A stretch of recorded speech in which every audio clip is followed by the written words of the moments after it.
A ver, Andrés, voy a hacer algunas preguntas. Para mí son importantes desde el punto de vista de los datos que tengo que obtener, ¿ok? ¿Cuántos años tienes, Andrés? Objetivos generales. El objetivo de una entrevista médica es obtener una información histórica y médica necesaria en el tiempo que se dispone para la atención de un paciente, posibilitando las acciones de salud que corresponden oportunamente. Objetivos específicos. Competencias comunicacionales básicas. Etapas de la entrevista clínica. Variaciones de la entrevista según paciente y situación específica. Andrés, ¿qué tal? Marcelo Blacosta. Adelante, por favor. La entrevista médica es la parte más importante en la relación médico-paciente. Esta se inicia al primer contacto visual con él o la paciente.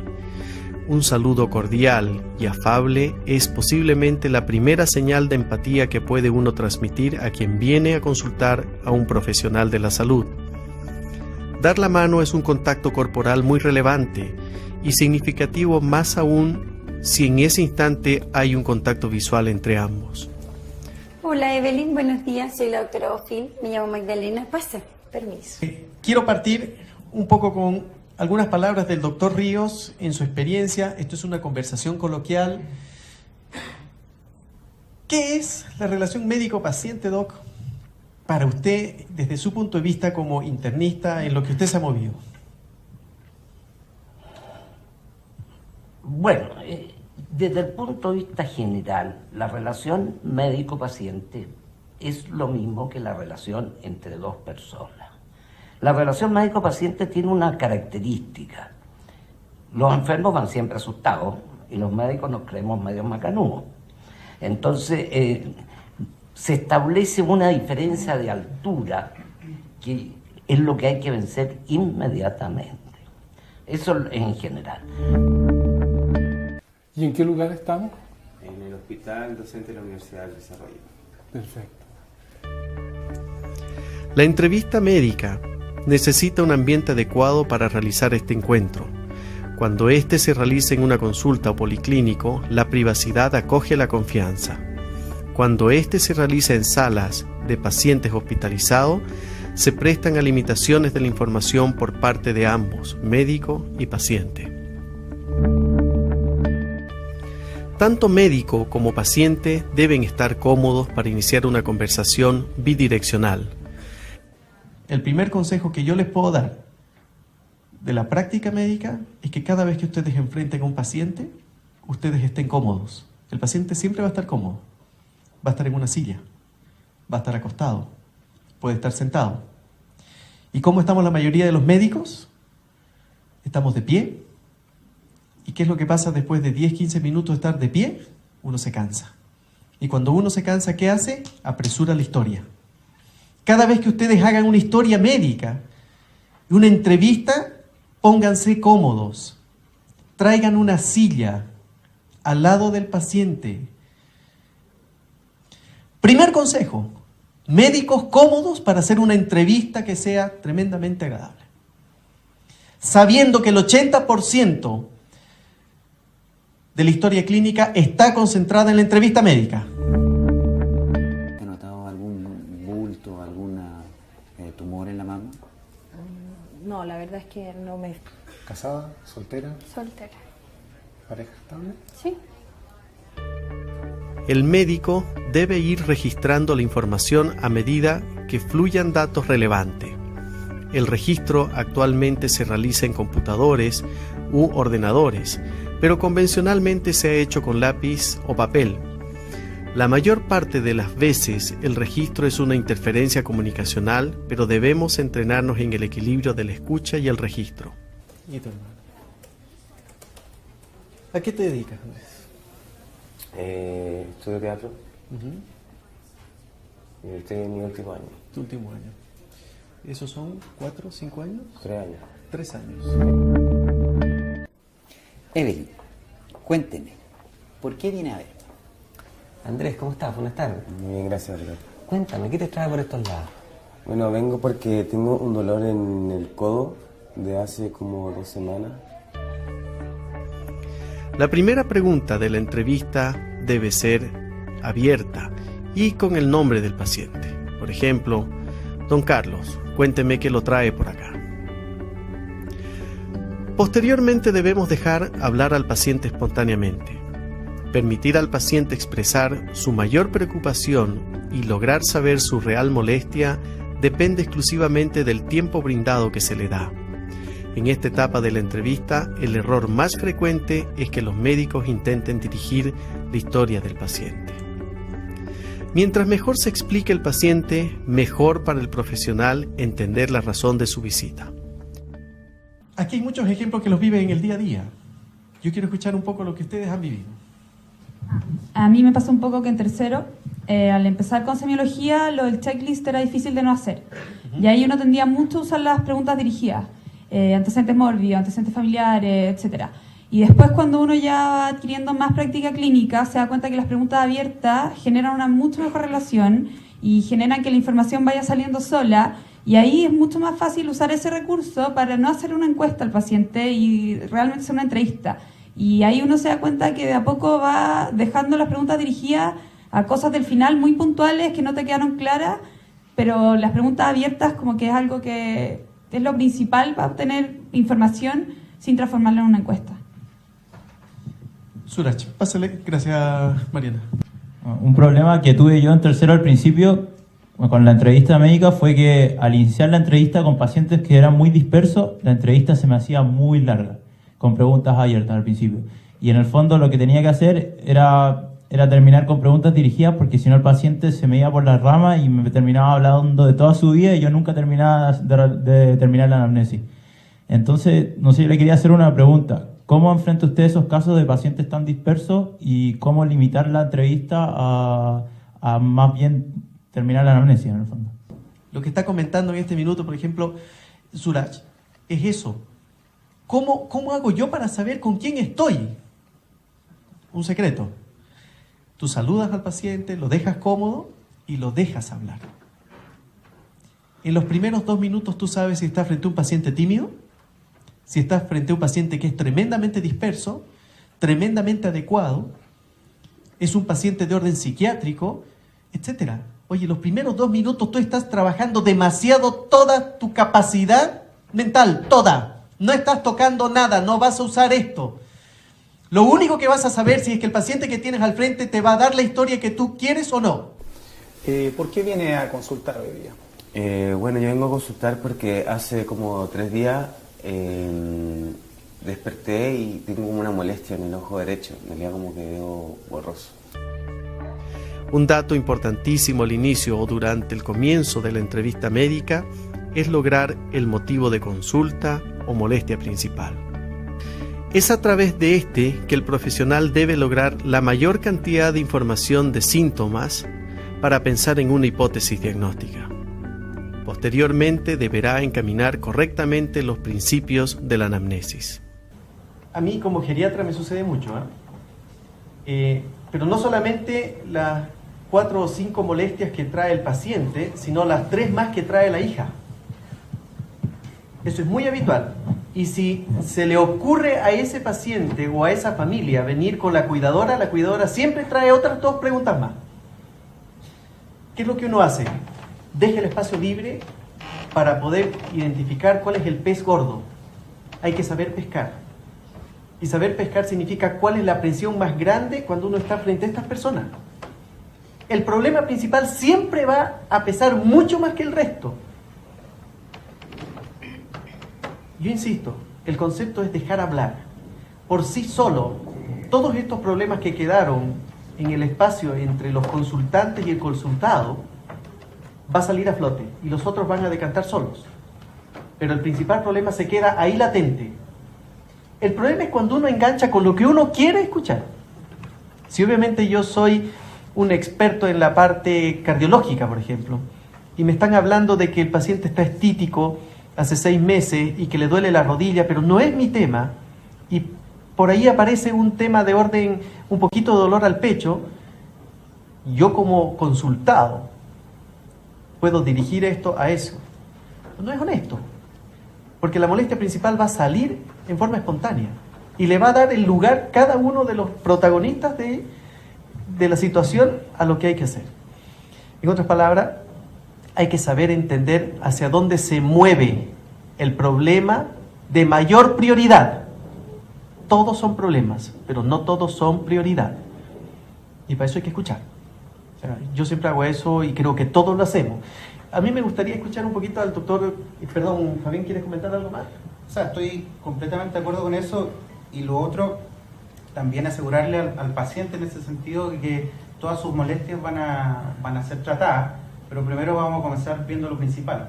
O sea, no hay que solamente encaminarse a la molestia principal y decirle que a la medida que pasa el tiempo, en realidad vamos a ir viendo los otros problemas. Eso. Doctor Canals, ¿qué hace usted con esa pregunta?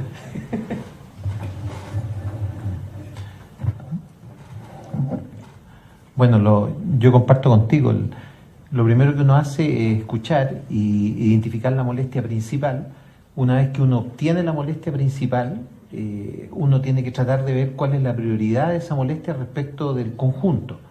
Y uno se aboca al problema relevante, o sea, al problema más que determina la consulta. Ahora, ojo, en la medida que uno va haciendo la historia y el examen físico, probablemente como elemento complementario van saliendo otros problemas y muchas veces o se van identificando otros problemas y esos otros problemas a veces cambian la prioridad. ¿Se entiende ese tema? Por ejemplo, la molestia puede ser un dolor en un determinado sistema y ustedes en el examen clínico pesquisan, por ejemplo, una arritmia o una cosa de cierta importancia que hace cambiar la jerarquía y invierte el proceso en términos de que el paciente viene a consultar por una cosa y lo relevante termina siendo la identificación de un problema adicional. O sea, el resumen de eso es que uno escucha, prioriza el problema y después integra el conjunto a través de la historia y el examen clínico. Y una vez que tiene ese dato, uno prioriza el problema central, uno le establece el orden de jerarquía, una vez que tiene los datos en la mano.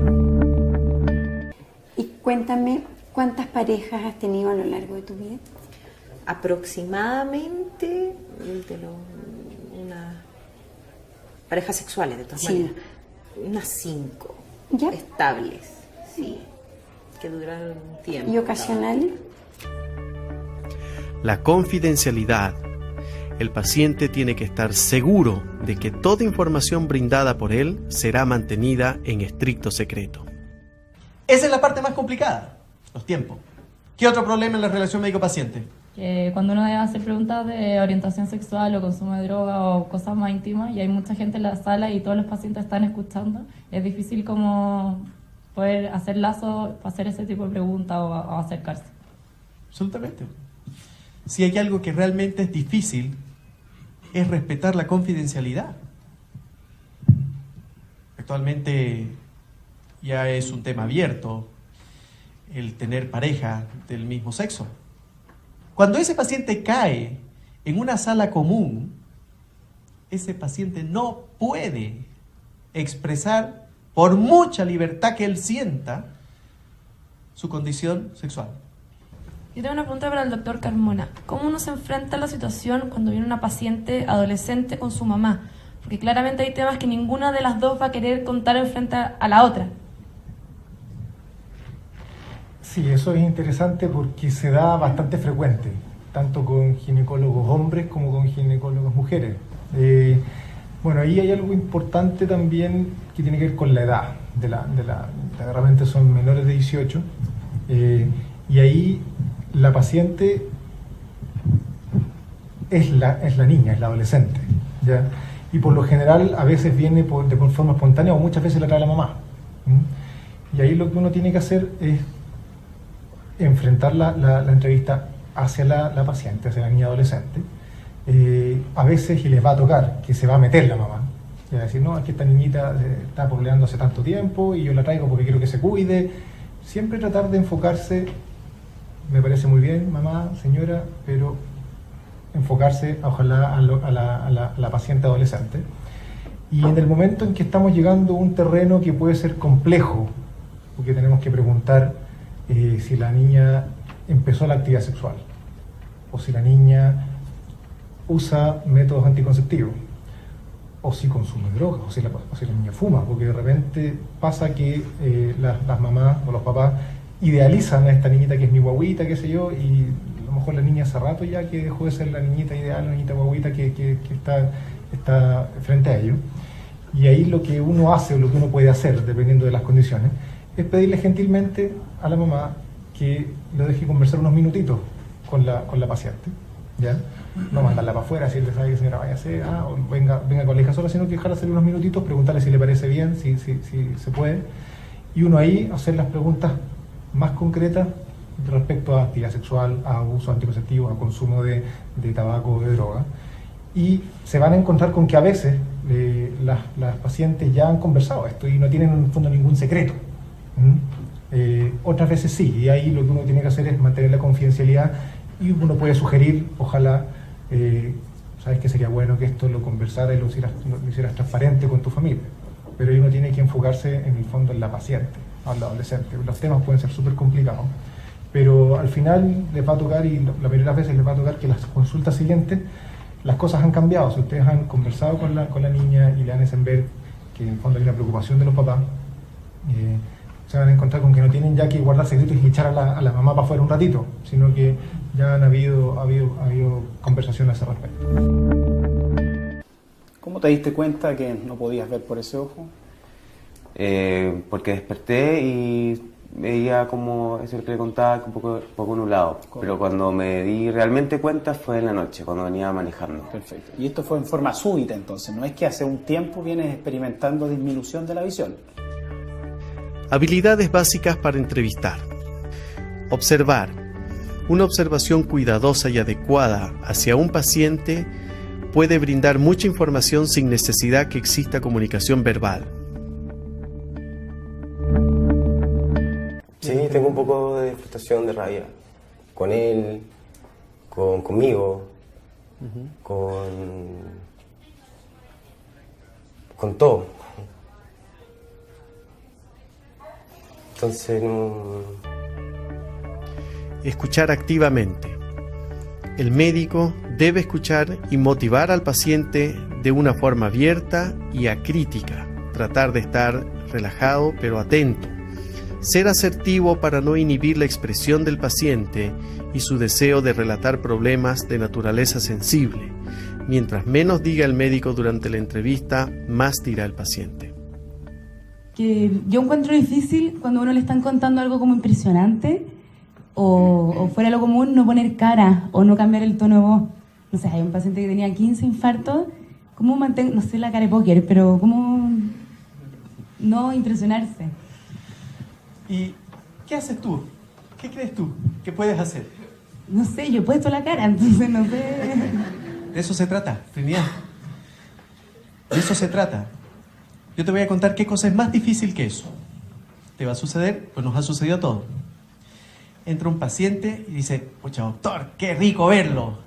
No sabe el placer que me da venir y saludarlo, doctor. ¿Y por qué viene? No, si vengo a control nomás, doctor. Y habla de cualquier cosa menos de medicina. ¿Y tú qué haces? Aprovechas de hablar de, no sé, pues de cuántos pisos lleva el edificio más alto de Santiago y que cómo está la política. Oye, no has hecho nada médico. Se va el paciente y estás así sonriente, qué rica esta consulta. Pura copucha. Y entra una señora que entra así. No es que nos pongamos a llorar con el paciente, pero tienes que adecuarte al estado de ánimo, porque si ese paciente tú lo recibes con el mismo ánimo con que despediste al que se acaba de ir, se siente agredido. No me entendió el doctor. En realidad no estoy acá porque quiero, en cierta forma, sino como un poquito obligado por mi vieja, por mi mamá. Ya, ¿cómo es eso? Habilidades específicas para escuchar. Silencio. Un cierto periodo de silencio contemplativo permitirá que la persona se reorganice y pueda expresar mejor sus pensamientos. ya que apresurarle puede romper un nexo que se ha venido estableciendo y cuya recuperación en algunos momentos es difícil. ¿Tú crees que puedes lograr algún tipo de solución con lo que yo te pueda ofrecer o lo que yo te pueda decir con respecto a esto, ¿no? Pero la pregunta es si crees que al venir aquí donde el médico puede haber alguna solución, o esto simplemente para complacer a tu mamá. No sé, dígame usted un poco. Yo creo que sí se puede. Yo creo que es súper importante que entiendas que una cosa es el duelo y otra cosa es entrar en un estado depresivo. A eso voy. Empatía. El entrevistador percibe adecuadamente lo que el entrevistado quiere manifestar. El médico tiene que ser capaz de generar empatía durante la entrevista y en el desarrollo de la relación médico-paciente. Para generar esta empatía, el médico debe garantizar calidad de la comunicación afectiva y su armonía con la comunicación eminentemente informativa. Simultáneamente, tener la capacidad de participar de los sentimientos del paciente y colocarse en lugar del mismo como vía para comprender los procesos afectivos que se producen en el marco de la atención médica.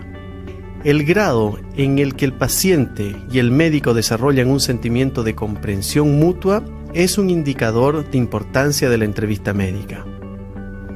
Para llegar a este estado de comprensión existe la necesidad de empatía, cuando él siente sin perder su propia identidad.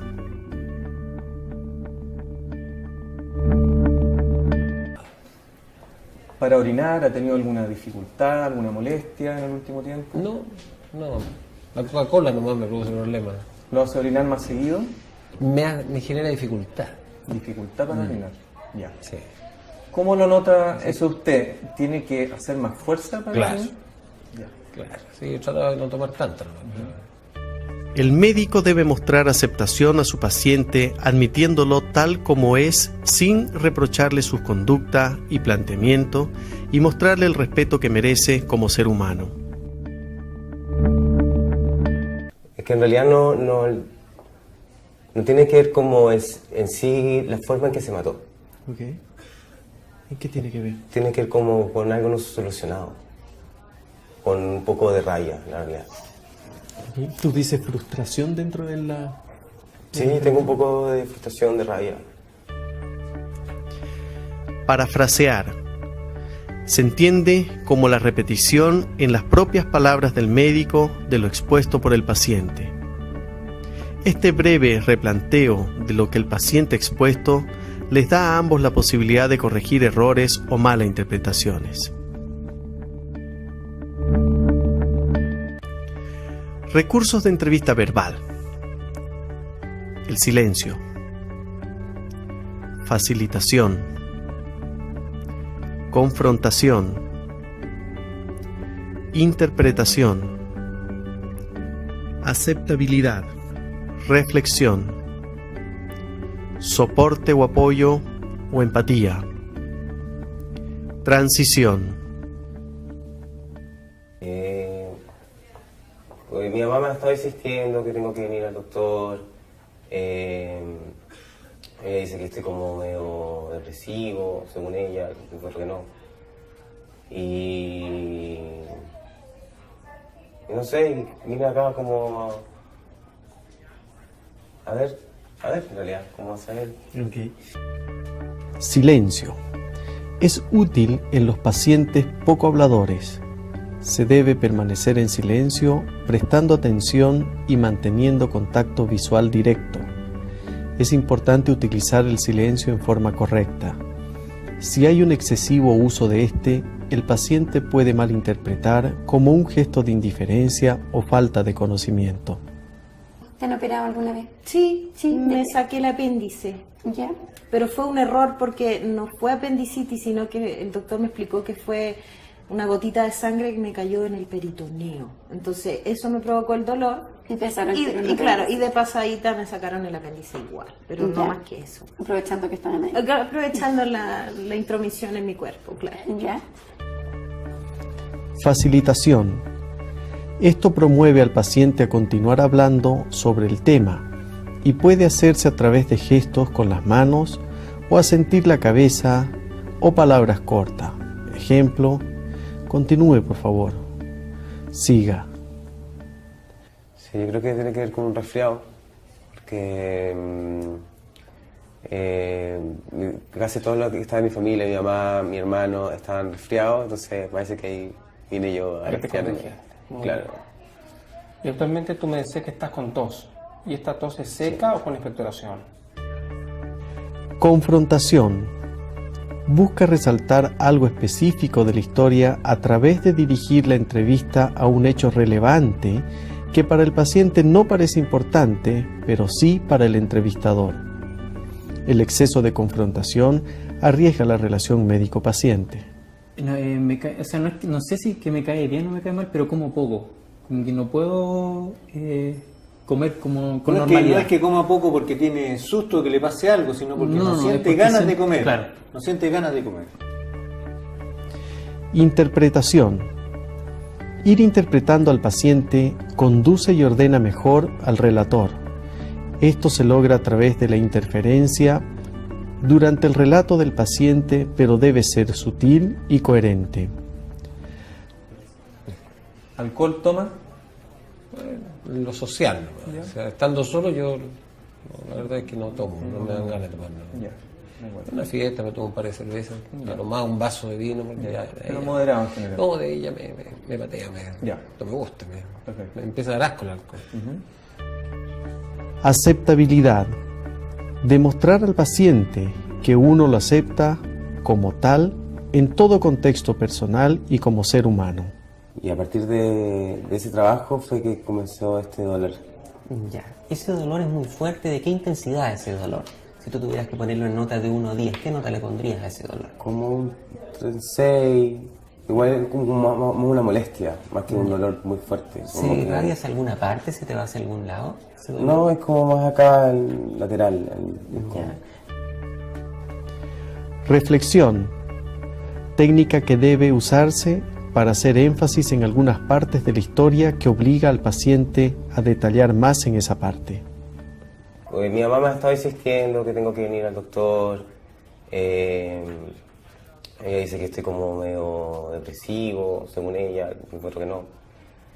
Y no sé, vine acá como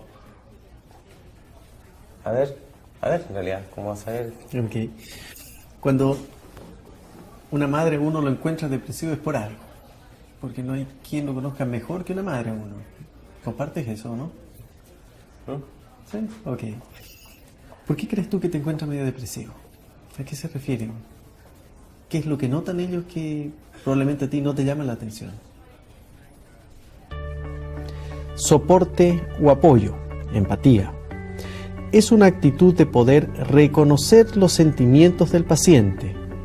Cuando se logra empatía, la relación médico-paciente permite una fluida y fácil entrevista. ¿Ha tenido diarrea? Tampoco. Y hablemos un poco del dolor. ¿Dónde siente usted el dolor? Transiciones o conectores verbales.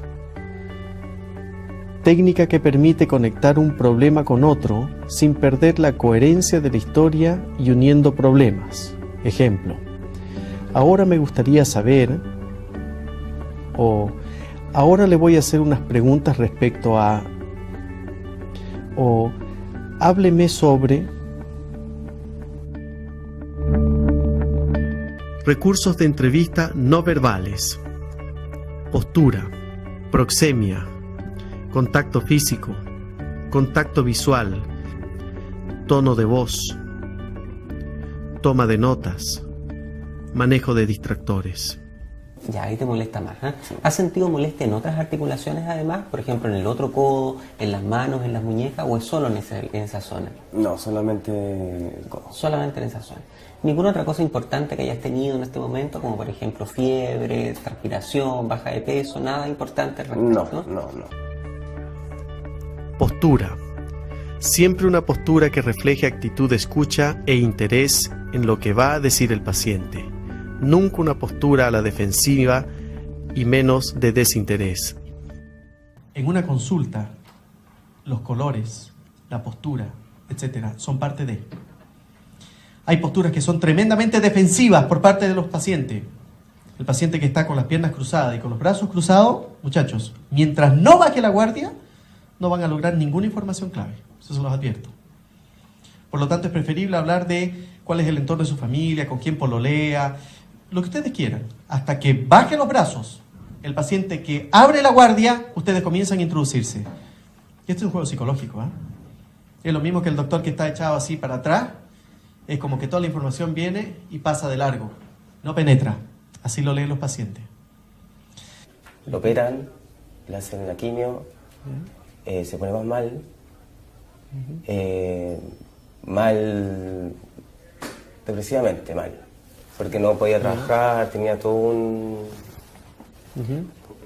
rollo con eso. Como no poder trabajar, sentirse un poco inútil, sentirse viejo. Y nosotros no nos pudimos ayudar mucho con eso. Como que igual nos acercábamos más, nos unimos mucho con familia en ese tiempo. Proxemia, una distancia adecuada, no distante ni muy cerca. Evitar interferencias como computadores o adornos entre ambos. Para el que no entienda la palabra proxemia, es un término súper rebuscado. Y la proxemia no es otra cosa que el espacio que existe entre dos personas. Pero no es el espacio de los 3 o 4 metros que me están diferenciando en este minuto de Mario. No es eso. Es cuál es la actitud que tiene Mario frente a mí y la que yo tengo frente a él. Eso es proxemia. ¿Qué entorno tengo? Contacto físico, mucha sutileza y respeto de acuerdo a la condición cultural, social, religiosa del paciente y siempre que la situación amerite hacerlo. Contacto visual, el mayor tiempo posible sin llegar a incomodar al paciente. Yo hasta el día de hoy reprocho cuando yo voy con mis hijos o cuando yo voy al doctor y el doctor no me mira a mí y está tomando apuntes. Hay gente que tiene una facilidad increíble para tomar nota, pero a mano, y está mirando el papel y trata de mirar a uno los ojos y uno se distrae como paciente. Eso no corresponde. Yo conozco doctores que dejan el lápiz, dejan el computador, escuchan al paciente, hacen la entrevista lo más jovial que se puede hacer. Y termina el paciente, se va el enfermo con una hipótesis diagnóstica o quedamos en la luna, da lo mismo. Pero el paciente se siente escuchado. ¿Y el doctor qué es lo que hace? Escribe a máquina después que se va el paciente. El consejo no va por ahí. Actualmente la tecnología es lo que nos está invadiendo. Cada uno de ustedes, al tener su título en medicina, debiera tener un título de dactilógrafo. Créanme que es imprescindible saber estar escribiendo sin ver el computador y escuchando al enfermo y captando los datos. Es imprescindible. Hay otros que todavía están en esta generación. Hay otros que son más pragmáticos y graban. Termina la entrevista y agarran una grabadora y dicen, este es un paciente de 42 años y comienzan a dar toda la historia clínica grabada y se lo pasa a una secretaria y la secretaria pasa los datos. Esa es la escuela americana. Todo se graba. Nadie escribe frente al paciente. Hola, ¿cómo estás, Claudia? Hola, doctor, ¿cómo está? Muy bien, ¿cómo has estado? Gracias, bien. Hola, María José. ¿Cómo está ahí? ¿Cómo ha estado la María José? Bien. Tono de voz. Debe ser acorde a cada paciente y situación emocional que se vive en la entrevista. El entrevistador debe adecuarse en este punto al tono que más permite estar cómodo al paciente, hablando con seguridad, tanto en las preguntas y explicaciones. Cada uno de estos puntos que están señalados arriba es de la práctica médica. El tono de voz. No pueden ser intimidantes. Yo cuando hago una clase como esta, yo soy súper intimidante, pero es porque es mi estilo, soy apasionado para hablar. Pero en la consulta, obviamente, no puedo utilizar este tono de voz, no tengo ni un paciente, sino, ni uno. Y tengo que escuchar en forma pasiva. Pero en eso consiste, no es que yo finja, es que yo me doy cuenta. A ver, Andrés, voy a hacer algunas preguntas. Para mí son importantes desde el punto de vista de los datos que tengo que obtener, ¿ok? ¿Cuántos años tienes, Andrés? 29. 29 años. Bien. ¿Con quién vives, Andrés? Con mi mamá. Okay. Toma de notas, siempre necesario, pero que en lo posible no interfiera con la entrevista médica. Tú me dirás, en este minuto, en la etapa en que yo me encuentro en la toma de datos, ¿cómo lo hago? Siempre hay que explicarle al paciente qué es lo que uno está haciendo. Pero aprendan a ser taquígrafos. No pueden ustedes poner pacientes de 35 años. 35. Tú sabes que el 35 o son 35 paquetes años o son 35 años. Nada más que eso, dense un par de tips. Pueden poner 4H, 4 hijos. Estructura de entrevista médica. 1. Importancia, identificación completa del paciente. 2. Definición, motivo de consulta. 3. Anamnesis próxima. 4. Anamnesis remota, que incluye hospitalizaciones, traumatismos, antecedentes quirúrgicos, alergias, inmunizaciones, medicamentos o fármacos habituales, hábitos, defecatorio, miccional, alimentación, ejercicio, alcohol, tabaquismo, drogas, antecedentes sexuales, antecedentes familiares, antecedentes sociales. 5. Revisión por sistema. Variedad de entrevista. Existen diferentes variedades de entrevistas médicas. Mencionamos entre estas la entrevista pediátrica, ginecológica, obstétrica, geriátrica, psiquiátrica, urológica, de adolescente, etc. Yo soy neonatóloga, de hecho, el extremo de la vida, y ahí ustedes saben, la prematurez es más extremo aún. Complementando lo que decía el doctor Ríos, yo creo que la relación médico-paciente es una relación de confianza entre dos personas. Y esa confianza hay que irla creando desde el momento en que uno se enfrenta al paciente. Como pediatra, muchos de ustedes piensan que uno se relaciona con la mamá, y eso es cierto, pero el paciente es el niño. Y cuando un niño va de la mano de una mamá a ver al pediatra, es una carita asustada, aterrada, que mira estas cosas espantosas que se le abre detrás de una puerta. Entonces, uno necesariamente tiene que recordar que su paciente es ese niño en ese momento. Sea la edad que sea, el niño está siempre muy asustado. Entonces, totalmente distinto para los que van a ser pediatras de acá o que vean niños. Su relación es con el niño. Abran la puerta, acojan a ese niño, hagan cualquier gesto para que el niño se sienta tranquilo. A veces no se logra, el niño llora y llora igual, pero no importa, pero por lo menos ustedes traten de mantener esa relación con él. Nicolás tiene otro problema. Muchos más, y más secado, que en el fondo hay un tema de confianza, hay un tema que es totalmente distinto al resto de la medicina cuando se enfrenta a la privacidad, y un tema de pudor. Y el tema del pudor, que si bien los tocamos todos cuando examinamos a los enfermos y tenemos que empilucharlos para poder hacer un buen examen físico, en ginecología este es un tema que es relevante. Yo quiero escuchar una opinión ahí del doctor Carmona. Es complicada el tema. En general, a diferencia un poco de lo que se ha conversado hasta ahora, la paciente ginecológica, voy a referirme a la parte ginecológica primero, va porque ya sabe más o menos, valga la redundancia, a lo que va. Tiene un problema específico o una consulta específica. Ahí para uno, al contrario de en otras especialidades, es más difícil abrirse que el concentrarse en lo importante, porque la paciente dice, doctor, vengo porque me duele aquí o me pica acá, o sabe que vengo a tomarme el Papá Nicolau. Y uno en realidad tiene que tratar de vencer el hecho de concentrarse en, paciente viene a tomarse el Papá Nicolau y punto, sino de darse el tiempo de preguntar las cosas generales y de hacer una anamnesis completa, preguntar los antecedentes ginecológicos, los antecedentes familiares, los antecedentes obstétricos.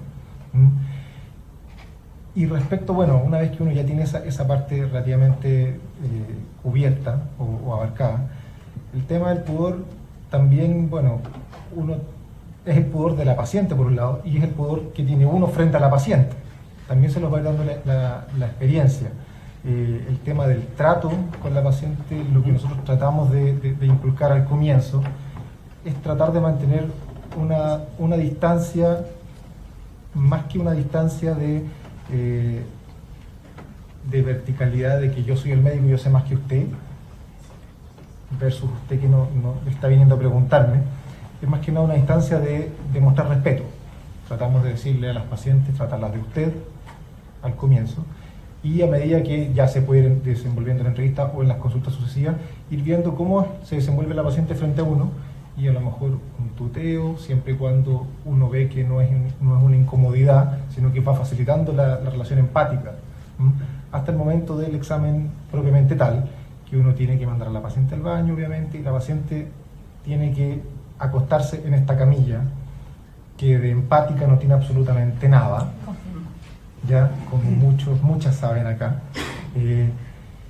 y lo que uno tiene que tratar ahí es conversar permanentemente, o sea, siempre estarle informando a la paciente de lo que uno va a hacer, de ojalá cómo lo va a hacer, dentro de lo posible tratar de mantener contacto visual, y eso ojalá tratar de mantener a la paciente lo más relajada posible, ¿ya? Otra de las cosas que nos genera complicaciones en el momento del examen físico, obviamente tal al examen ginecológico, es cuando tenemos que usar este aparato poco amistoso que es el espéculo, ¿ya? Muchas pacientes están aterradas porque les han comentado te va a doler, el PAP duele espantoso, sangre, etcétera, etcétera. Y la idea es que uno ahí va manejando con la paciente, siempre explicando, siempre tratando de darse el tiempo. Ese es un problema que también tenemos, que a veces estamos un poco apurados porque tenemos que ver otra paciente más, qué sé yo, hay que irse a otro lado, pero tratar de, ojalá, tomarse el tiempo necesario. Sobre todo si es una paciente que consulta por primera vez, ya sea con ustedes, o más aún si es primera consulta que tienen frente al ginecólogo. Una pregunta para el doctor Kaufman. ¿Cuál es la principal diferencia que tiene la entrevista psiquiátrica con la entrevista médica típica? ¿Con qué tener cuidado? Y si es que hay algunos datos esenciales que a usted le gustaría resaltar en la entrevista psiquiátrica. Afortunadamente cada vez son menos las diferencias y esto se ha vuelto a ser un acto médico como siempre debió ser. La principal diferencia tal vez es que no hay examen físico, ¿no? Si existe, uno empieza a desconfiar del psiquiatra, ¿no? No hay examen físico, naturalmente. Hay un tiempo que normalmente es un tiempo un poco más prolongado. En una entrevista, si se dan las condiciones, uno está 30, 40, incluso hasta una hora podría estar con un paciente. La aspiración que uno tiene durante la entrevista psiquiátrica es saber quién es y cómo ha llegado a ser quien es la persona que uno tiene al frente. Y de esa manera entonces uno enfoca una serie de preguntas que tienen que ver con la historia personal, con su desarrollo, etcétera, de tal manera que muchas veces, promediando la entrevista o hacia el final de la entrevista, la causa de consulta, el motivo de consulta, nos aparece bastante claro. Uno no parte preguntando por qué viene, muchas veces uno parte preguntando por la situación social, familiar, por la historia de vida, etcétera, y uno se empieza a enterar que esta persona está sola, que esta persona se ha quedado viuda hace poco tiempo, que ha recibido un diagnóstico importante o que tiene una situación de amenaza, etcétera. Y de esa manera entonces se nos empieza a hacer claro el motivo de consulta. Ahora, en esta idea de saber quién es y cómo ha llegado a ser la persona que uno tiene al frente, uno debe tener claro, igual que en otras áreas de la medicina, que uno está enfrentando a una persona que está vulnerable y por lo tanto otra tal vez diferencia es que la asimetría de la relación médico-paciente y la situación de poder se hace muy grande, es decir, uno tiene que ser consciente de que la persona que tiene al frente es una persona que está en un momento especial de su vida y que está particularmente frágil y por lo tanto uno debe ser cuidadoso. Segundo, asegurar confianza, es decir, asegurar privacidad de los datos, investigar adecuadamente si no existe riesgo para sí mismo o para terceros. Una vez que uno asegure eso, en el fondo darle a la persona la posibilidad de tener contacto, es decir, que uno esté disponible para una próxima visita y a partir de eso empezar a construir un ámbito de trabajo que tenga sentido para ambos, sobre todo en aquellas condiciones emocionales donde el diagnóstico no es un diagnóstico tradicionalmente médico, es decir, donde no hay claramente una base anatomofisiológica que explique la alteración, como ocurre en la esquizofrenia o en la enfermedad bipolar, donde sabemos que existe un trastorno biológico. Pero cuando las manifestaciones emocionales tienen que ver con la manera de ser del sujeto, es muy importante que la persona entienda y esté de acuerdo con lo que vamos a hacer. El doctor Ríos hizo durante muchos años urgencia.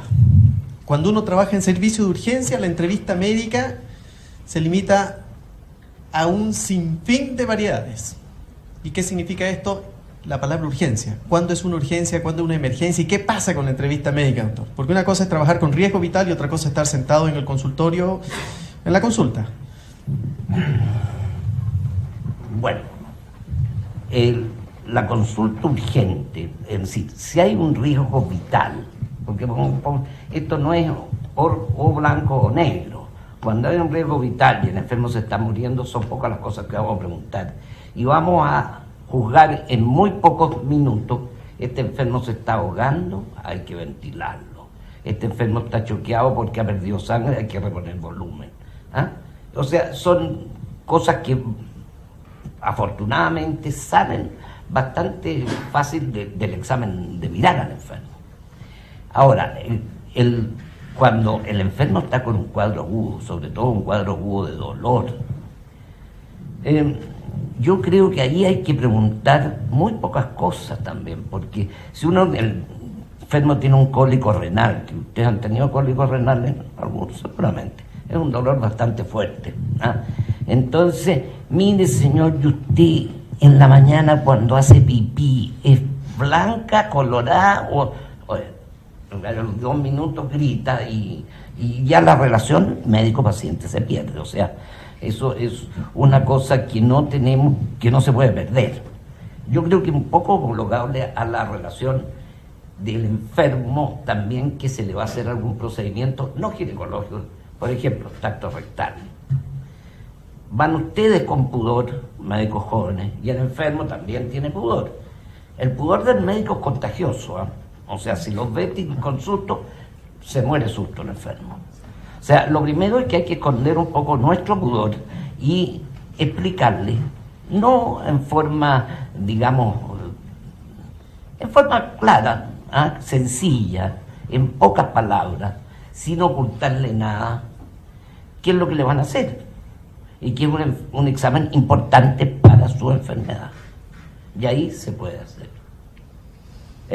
Yo creo que en ese sentido la consulta urgencia también va saliendo, la relación médico-paciente, la conversación va saliendo durante el examen físico. Si uno del enfermo se ha quejado de poco dolor abdominal y uno al examinarlo encuentra que tiene una reacción peritoneal, van a ser otras preguntas que van a salir. Así que, pero yo creo que lo que más caracteriza es que si el enfermo está con un riesgo vital, no podemos entrar a hacer una anamnesis remota, ¿ah? Es de sentido común.